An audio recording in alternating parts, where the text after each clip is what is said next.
Welcome back, everyone. Today we're doing a deep dive into something pretty cool and pretty wide-ranging. Okay. It's Andrew Kagan's newsletter, Random Technical News You Can Possibly Use. Have you heard of this one? I have, yeah. It's one of the ones I subscribe to. It's amazing. Like I was going through it, I'm like, wow, this covers Yeah. Azure and Microsoft 365 and Power Platform, DevOps, AI, security. I mean, like everything you can think of. It's a really great resource for staying up to date on just kind of like the whole landscape of what's happening in tech. It's like a one-stop shop. Yeah, for sure. Yeah.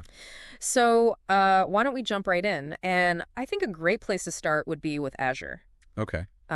There's something that caught my eye about a new network isolated mode for Azure Kubernetes service. Right. Now that sounds pretty serious. Is it as serious as it sounds? It is if you're concerned about security. Okay. As more and more businesses move sensitive workloads to the cloud, security becomes paramount. Yeah. And this network isolated mode, it's like an extra layer of protection. Okay. It essentially isolates your Kubernetes pods from the public internet, making it much harder for attackers to gain access. So it's almost like putting them in a vault. Yeah, exactly, like a digital vault. So if you're handling sensitive data in the cloud, right, this is something you definitely want to look into. Especially with, compliance and everything else. Absolutely. Compliance is a huge factor. Yeah. And this just helps you meet those requirements more effectively. I see. Now, there was also this Azure Design Blueprint series with a focus on model catalog benchmarking. Yes. And to be honest, that was kind of over my head. Sure. Can you help me understand that? So as AI and machine learning are becoming more and more prevalent, businesses need a way to evaluate different models. Right. Figure out which ones are best suited for their specific needs. And that's where this Blueprint series comes in. It provides guidance on how to choose the right models based on different performance metrics. It's like a guidebook. I see. For navigating the world of AI model selection. So it's taking the guesswork out of it a little bit. Yeah, exactly. You don't want to just pick a model randomly. You want to make sure it aligns with your specific requirements, and this helps you do that. Gotcha. And then I also noticed there was a bit in here about DDoS protection and Defender for Cloud. Right. Which are always, hot topics. They are essential topics. I mean, security is an ongoing battle, and these resources can really help businesses stay ahead of the curve. Now, speaking of security, let's transition over to Microsoft 365. Okay. And there was a link to this video called Microsoft 365 Admin Secrets. Oh, yes, I saw that. What kind of secrets are we talking about here? Well, let's just say it's full of tips and tricks. Can make an admin's life much easier, especially when you're dealing with complex Microsoft 365 environments. So like time-saving things or like... Exactly. Time-saving shortcuts, hidden features, things that can really boost your productivity as an admin. Gotcha. So I guess anyone in an admin role, this would be a good one to check out. Definitely. I mean, we all need those little productivity hacks, right? Yeah, for sure. Then there's this one about declarative agents in Microsoft 365 Copilot. Oh, yeah. Now, that one's a little bit over my head. Sure. What are these declarative agents all about? Well, it's all about automating tasks in a more intuitive way. Okay. So imagine you want to automate a process like setting up new employees. Right. In the past, you'd have to write detailed scripts outlining every step. Yeah.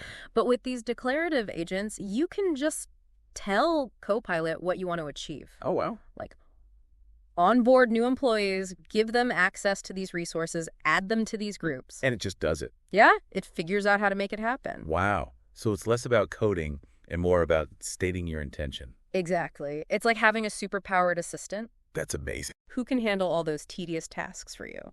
So I guess that'll be a big time saver for admins. Absolutely. And it also makes automation more accessible to people who might not be coding experts. I see. So it's a win-win. And then, of course, there was a reminder in here about security. Right. A link to CISA's best practices for securing Microsoft 365 environments. Yes, because security can't be an afterthought. Right. It has to be baked into everything we do. So it's always good to have those reminders. Absolutely. Now let's move on to Okay. Power Platform and Dynamics 365. Sounds good. And this December 2024 update for Power Automate for desktop. Yes. What's new and exciting about that? Well, there are quite a few improvements, but one that really stands out is the enhanced error handling. Okay. So you know how frustrating it is when your automation crashes because of a minor glitch? Yeah. Well, with this update, you can define specific actions to take when errors occur. Oh, So your automations become more robust and reliable. that's like a safety net. Exactly. It's like building in a safety net for your automations so they don't just come crashing down. That's awesome. Yeah, it's a great way to improve their reliability. And then there was also a piece about enhancing Power Platform connectors with custom code. Yes. Now that sounds a little bit more technical. It is a bit more technical, but it's really powerful. Okay. So Power Platform connectors let you integrate with different services. Right. But what if you need to connect to something that doesn't have a pre-built connector? Oh. That's where custom code comes in. I see. It gives you the flexibility to build your own connectors, Okay. extending the platform's capabilities. So you can connect to basically anything. Pretty much. Yeah, if you have the coding skills, you can connect to just about anything. Wow. So it's like giving you the keys to the kingdom. Exactly. It empowers developers to create custom solutions that meet their specific needs. Very cool. And then for the data folks out there, Right. there were some updates for R and Python visuals in Power BI. Yes. Always good to see those updates coming through. Yeah. All right, let's shift gears a bit and talk about DevOps, SRE, and infrastructure. Okay. And there's a piece in here that caught my eye about the evolution of software architecture. Ah, yes. And it got me thinking, how has your work kind of evolved alongside those architectural shifts? Oh, it's changed dramatically over the years. Really? You know, we've gone from building these monolithic applications to breaking them down into smaller, more manageable services. Okay. It's like going from building a giant castle to assembling a city from Lego blocks. I like that analogy. Yeah, it's a much more flexible and scalable approach. Now, speaking of things that are flexible and scalable, Uh-huh.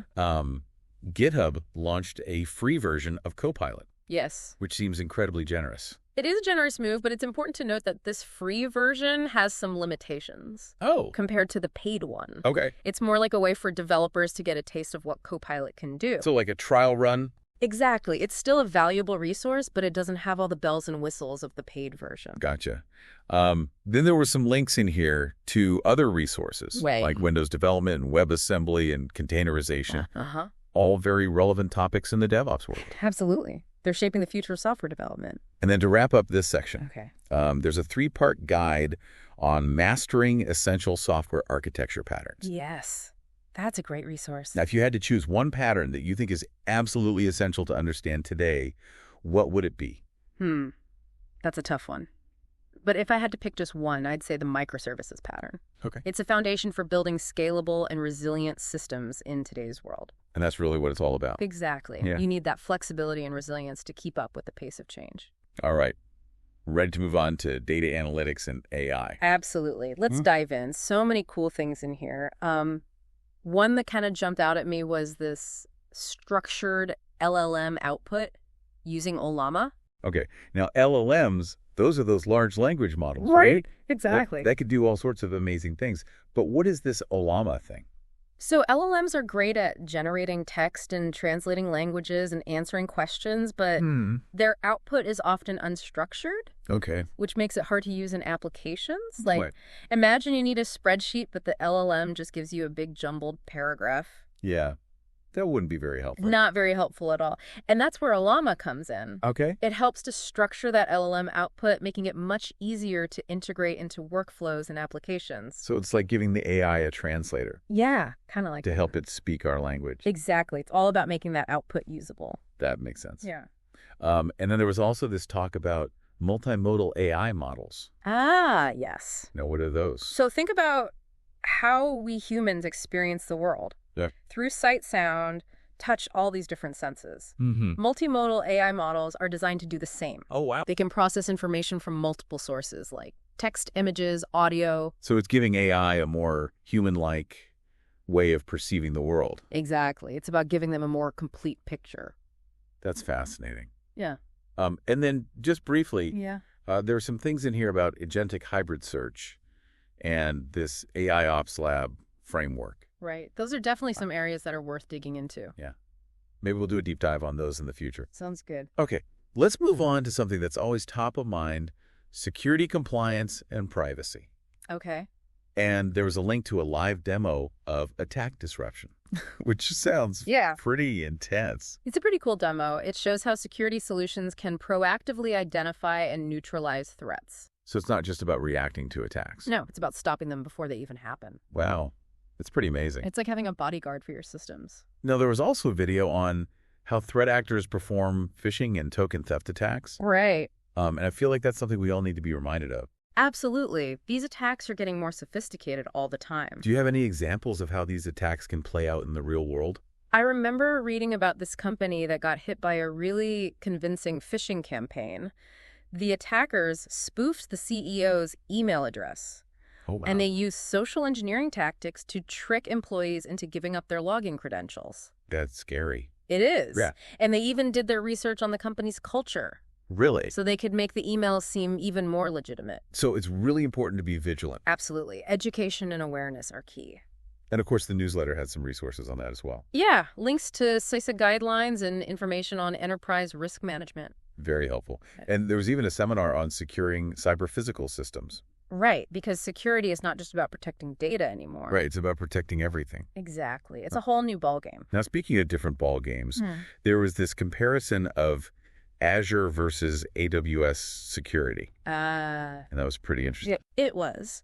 While both platforms have strong security features, Azure is often seen as having better compliance coverage. Oh, really? Yeah, it meets a wider range of regulatory standards. So that's something to consider. Definitely, especially for businesses in highly regulated industries. Okay, let's shift gears a bit and talk about something a little more upbeat, learning and certifications. All right. There was this deep dive into generative AI. Oh, yeah. What were your key takeaways from that? One thing that really struck me is how accessible these generative AI tools are becoming.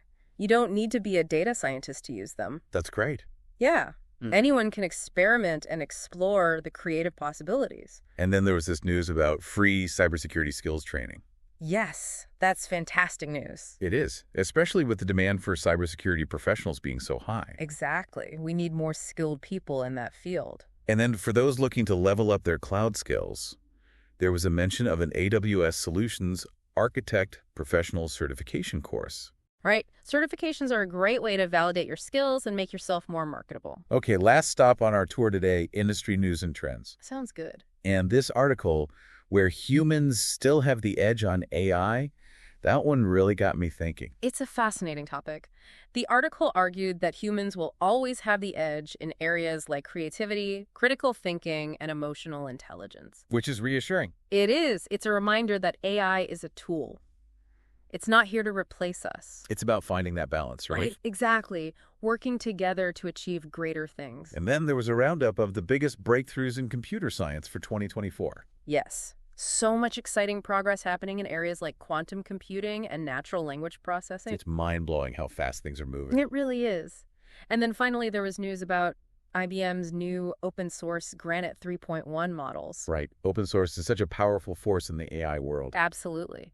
It allows for collaboration and innovation on a global scale. It really is amazing to see what's happening in AI. It is, and it's only going to get more exciting from here. So if you're not already subscribed to Andrew Kagan's newsletter, Yeah. I highly recommend checking it out. Definitely. It's called Random Technical News You Can Possibly Use. We'll We'll put a link in the show notes. Yeah. Great resource. It's just a fantastic way to stay on top of everything that's happening in the tech world. It is. It's like a curated digest of all the important stuff. Yeah. You don't have to wade through a million different sources. And it's not just about, staying informed. Right. It's about thinking critically about these advancements. Exactly. How are they going to impact our lives? Our work, the future. It's about being engaged and informed participants in this technological revolution. Couldn't have said it better myself. So until next time, Yeah. stay curious. Stay curious.